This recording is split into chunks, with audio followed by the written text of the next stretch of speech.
malam yang sangat istimewa. Pak Edi adalah sahabat saya sejak beliau aktif di Masjid Al-Iman.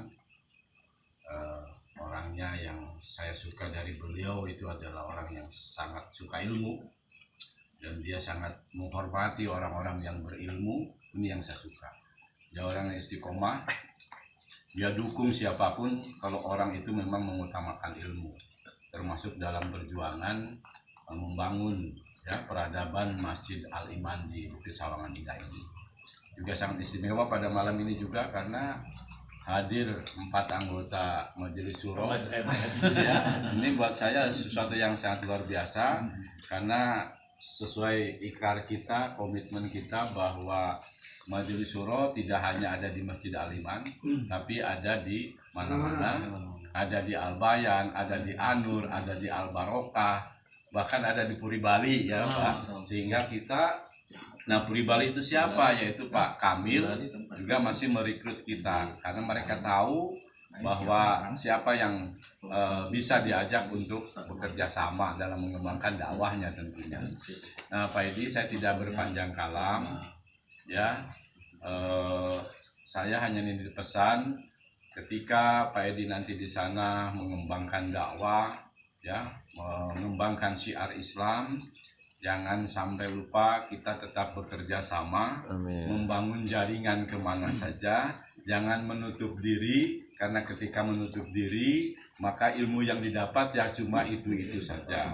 Juga kami akan berterima kasih tentu atas nama teman-teman di Al-Bayan ini maupun di Masjid Al-Iman. Ketika Pak Edi nanti di sana juga mohon banyak komunikasi dengan kita, dan insya Allah kami sudah bisik-bisik juga dengan teman-teman, suatu saat kita akan mengadakan wisata religi ya. Di antaranya misalnya ke Al Zaitun, kemudian ke Buntet. Langsung kan satu arah insya Allah nanti ke Pak Edi ya, ke Pemalang. Mudah-mudahan ini bisa menjadi terwujud, dan secara pribadi maupun atas nama organisasi Kemasjidan Majelis Syuro, kalau mungkin ada hal yang tidak berkenan ya, mohon maaf yang sebesar-besarnya ya, karena saya tahu Pak Edi melimpahkan kepada saya, ada kesan nggak tanggung jawab juga. Yasinan yang idenya dari beliau, tapi 2 tahun berturut-turut saya nggak absen, saya meneruskan. Tapi alhamdulillah sampai sekarang Yasinan walaupun tidak dihadiri oleh pengurus DKM, semua jamaah yang ada ya ini juga gitu kan, alhamdulillah ya. Al-Bayan sekarang ya, karena mungkin insya Allah MS juga melebar kemana-mana, sehingga sampai hari ini Al-Bayan masih tetap utuh ya Pak Jat. Ini salah satu pendirinya Pak Jat Miko. Ya alhamdulillah sampai hari ini Pak Edi pun masuk di sini, alhamdulillah masih tetap berjalan dengan sebaik-baiknya. Semua ini adalah misi dakwah. Saya lagi Pak Edi, selamat berjuang.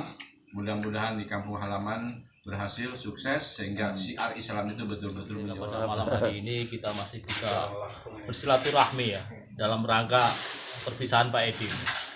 Bukan bermaksud pisah selamanya, tapi kan hanya beda tempat aja cara berjuangnya. Beliau ini adalah sohib kita. Dulu waktu sama-sama kita berjuang menggerakkan Majelis Istighfar, namun karena sesuatu dan lain hal, jamaah kita kan orangnya bergerak terus ya, masih aktif semua, masih muda-muda semua. Kadang-kadang kalau jadwalnya sudah saya tentukan hari ini, tanggal ini, ada yang masih di jalan, ada yang masih di kantor, ada yang masih. Akhirnya kita agak kendala di situ. Alhamdulillah kita berdua, satu lagi Pak Sarul itu, dulu 3 serangga itu. Awalnya kita bergerak untuk mendirikan Majelis Istighfar. Kita punya ustadz yang bagus, kita punya teman-teman yang bagus, kita ambil ilmu yang bagus. Beliau adalah selalu konsisten. Tentunya beliau backgroundnya adalah seorang pendidik, jadi hafalannya lebih gampang gitu. Nah, kalau saya ngaco orangnya ini, jadi pasti kita saling melengkapi sebenarnya kita kan gitu. Alhamdulillah kita di sini lengkap. Di sini ada bagian marketing, ada bagian dakwah, ada yang bagian ini, saling melengkapi kita. Alhamdulillah. Berat rasanya Pak Edi mau meninggalkan kita. Jujur saya katakan, saya belum ikhlas waktu itu. Sampai dia di WA-nya tuh sampai ditiket air mata. Malah beliau malah ke rumah bawa oleh-oleh loh. Apaan ini katanya? Kita bingung kita gitu. Emang secara pribadi kadang saya suka diskusi kan. Pulang dari masjid kita ngobrol apa Pak Jan? Di depan rumah kita. Di samping itu kadang kita kita jadwalkan berdua nih, ketemu di Mie Aceh. Bicara Ngobrol macam-macam. gitu, diskusi gitu kan. Bicara bebas tentang Jadi keluarga nggak hanya juga di ini. masjid, tapi di depan rumah di lapangan pun kita sering diskusi. Kadang beda pendapat biasa, kalau beliau udah biasa gitu kan. Acara pajak juga selalu beda pendapat kalau lagi ngaji hari Minggu malam gitu kan. Tapi di luar itu kita udah oke nggak ada masalah. Itulah kelebihan dan kekurangan teman-teman kita gitu kan. Saling melengkapi. Alhamdulillah. Mudah-mudahan Pak Edi selalu sehat, keluarga sehat. Amin, amin. Semoga nanti beliau ini kan melanjutkan perjuangan sebenarnya, ya kan? Melanjutkan dakwah kita untuk memperluas jaringan kita supaya lebih luas lagi, ya kan? Kalau di sini kan hanya lingkupnya, skopnya kecil. Lah beliau ini mengembangkan sayapnya. Saya sebenarnya bersyukur ya.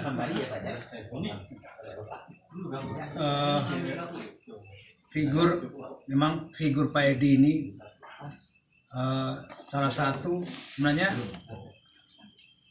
beliau ini kepingin untuk periode berikutnya itu kandidat untuk ketua DKM. Tadinya saya berobsesi. Itu udah saya incar Pak. Katanya pulang kampung. Tapi karena beliau ini salah satu kalau makanya pernah saya ngomong, saya sampaikan bahwa beliau ini sebenarnya dari sisi referensi ilmu itu cukup lumayan padat, karena ilmu santri punya, ilmu pondok punya, ya santri pondok ya sama ya, umum ya, ilmu umum punya, Liberal. liberal punya, tasawufnya juga ada kan gitu kan. Makanya pernah saya sampaikan bahwa beliau ini adalah salah satu aset juga ya, aset yang dimiliki oleh BSI, terutama Al-Iman. Memang tadi siapa tadi yang dalam 2 tahun 3 tahun itu Al-Iman itu ada sedikit berubah gitu ya, artinya sedikit berubah dengan kondisi jamaah ya, khususnya jamaah-jamaah yang kritis ini agak sedikit bergeser, sedikit, sehingga Sabtu ini menjadi satu ya kegiatan dakwah yang betul-betul memunculkan harapan gitu ya untuk kedepannya begitu. Nah ini idola sebenarnya Sabtu ini adalah di Pak Edi kan begitu. Ya memang fisik boleh berpisah gitu kan, tapi roh itu satu gitu kan. Karena roh kita itu ada di mana-mana gitu kan. Fisik boleh sana, sehingga saya juga berharap walaupun pamannya di sana, tapi ya di dunia maya ini harus dimaksimalkan gitu. Terutama dalam hal dakwah ini, saya yakin kayak figur Pak Edi ini untuk Al-Iman itu sangat dibutuhkan gitu ya. Terutama kita juga yang ingin pembaruan dalam hal manajemen daripada masjid itu tahu-tahu udah mau berpisah kita. Oleh karena itu katanya orang yang bijaksana juga, bukan pertemuan yang aku sesali tapi perpisahan yang aku.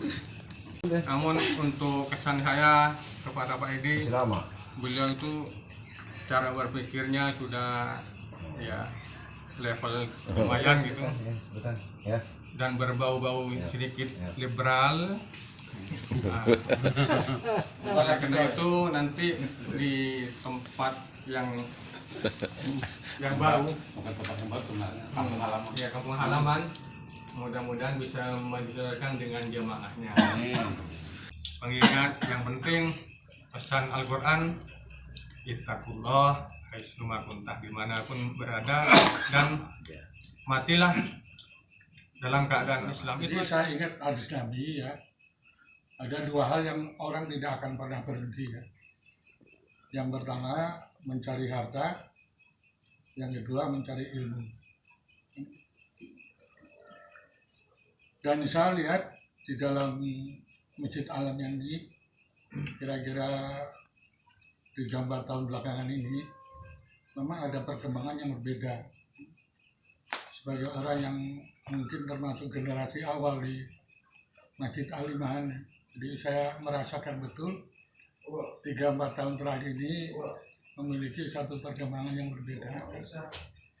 Salah satu di antaranya adalah kegiatan kemasjidan yang mempunyai warna tersendiri, ada kajian tersendiri, dan terutama ada hubungannya dengan Pak Edi.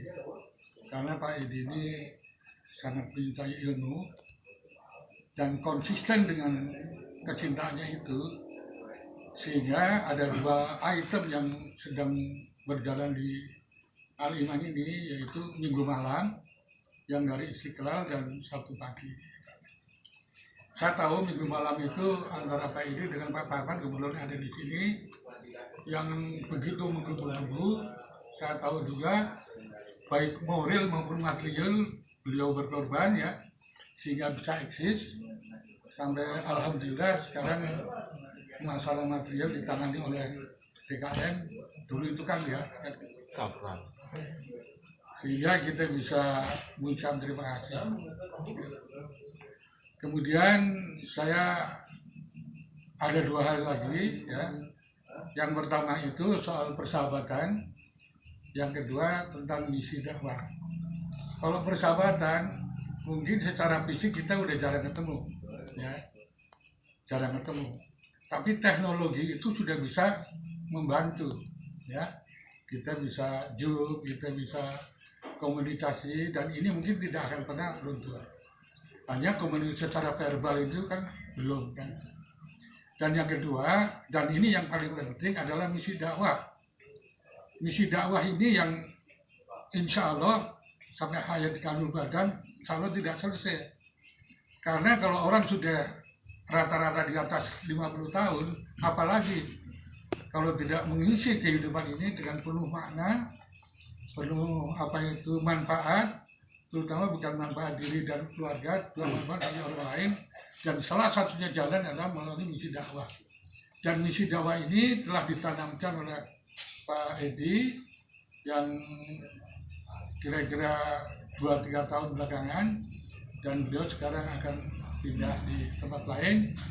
Hanya tentu saja di sana memang sangat diharapkan kehadiran Pak Edi, sehingga kita harus bisa lihat dari mana.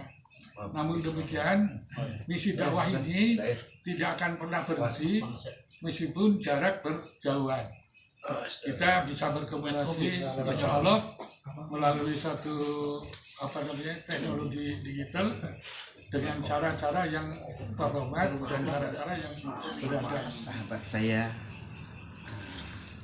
jadi mungkin susah untuknya menggunakan kata-kata karena apa, nggak dapat untuk menceritakan kesedihannya dengan kepergiannya Pak Edi itu hijrah ke kampung untuk melakukan dakwah di kampung.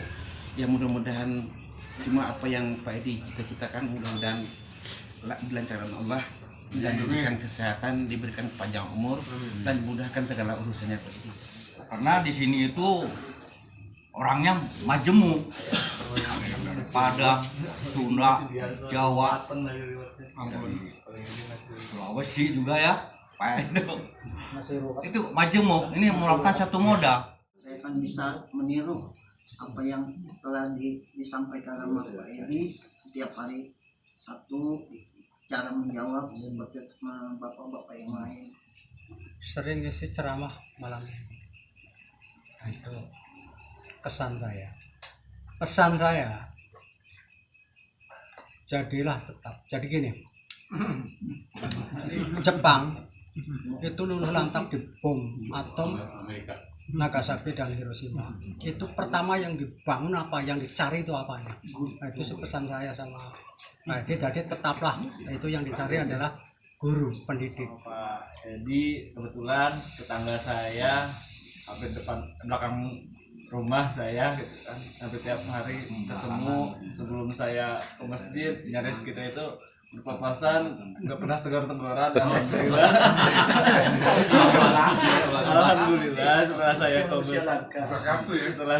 masjid, alhamdulillah sering sharing, kadang ngobrol bareng, sampai kadang kalau ketemu di jalan ngobrol tentang hal baik. Jadi masjid itu menyatukan itu. Itu tempat yang baik. Ya mungkin gitu positifnya. Alhamdulillah. Saya nyesel kenapa nggak dari dulu gitu kenal Pak Edi. Tuhan di kampung sukses, sehat walafiat. Sejauh-jauh terbang bangau, satu kali kembali juga perjuangan. Maksudnya adalah yang pertama, inilah Pak Edi yang akan ini oleh mungkin barangkali kalau dihitung umur menurut layaknya sudah lebih 50% ya Pak Edi. Memang sudah Lewat. 50%, berarti menyempurnakan untuk ke 100% itu kembali ke kubangan, kembali ke dasar, kembali ke tempat asal. Nah, makna daripada kembali ke tempat asal itu ada dua. Yang pertama adalah kembali ke kampung halaman. Alhamdulillah beliau dapat melaksanakan itu dan tidak mustahil. Yang kedua, makna kembali ke tempat asal itu setelah kita selesai memainkan peranan kita di panggung sandiwara dunia ini adalah kembali kepada Allah Subhanahu wa Ta'ala. Oleh karena itu mungkin barangkali tidak terlalu berlebihan ya kalau kita baca dimanapun kita berada, kapanpun waktunya, mudah-mudahan kita wabil khusus kita jemaah al-iman ini dan wabil khusus lagi kita yang duduk di sini hendaknya senantiasa membawakan napas-napas dakwah hendaknya. Inilah yang juga dirancang oleh Pak Edi. Mudah-mudahan beliau di sana sukses, beliau di sana berhasil, beliau di sana juga dapat melanjutkan misi-misi dakwah sebagaimana yang disampaikan oleh Pak Jat tadi. Biarlah badan yang berjauhan, namun cita-cita dan harapan kita tetap dekat. Itu yang sangat kita harapkan. Seperti doa yang kita baca tadi, Allahumma ja'al jama'atana hadza jama'atan marhumah. Jadilah perkumpulan kami ini perkumpulan yang mendatangkan rahmat dan penuh rahmat, dan kalau kami berpisah hendaknya selalu dinaungi dan dijaga oleh Allah Subhanahu wa Ta'ala. Dan terakhir ingin saya sampaikan, ya maklum kadang-kadang di kala subuh, kadang-kadang di kala isya, maghrib, kita ngobrol, kita ngomong, ngelong ngidul istilahnya. Kalau ada kata-kata yang kurang terletak pada tempatnya, pertama secara pribadi, kemudian secara keluarga dan secara jamaah, kami mohon maaf kepada Pak Edi. Tidak ada yang lain bisa disampaikan kecuali doa-doa kesuksesan selalu mendekati dan berada di dalam diri. Dari teman-teman, kalau setetes anggaplah laut, kalau segumpal anggaplah bumi. Tanda ketulusan dan keikhlasan kebersamaan kita, dan mudah-mudahan tetap menjadi kenangan di dalam roh. Amin. Mohon diterima. Ya, saya terima ya. Di foto.